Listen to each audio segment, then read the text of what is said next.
Sun, sweat, pollution. This heat is draining your skin barrier. And here's what I switched to. এটা হলো Fiama Japanese Hokkaido milk বেথিং bar summer skin care that starts in the shower.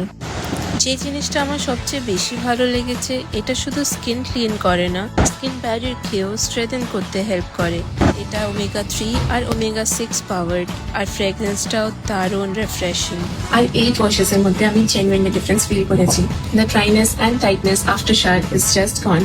আমার স্কিনটা আগে থেকে অনেক বেশি soft আর healthy লাগছে। This is my Japanese secret to healthy skin. Comment down for link.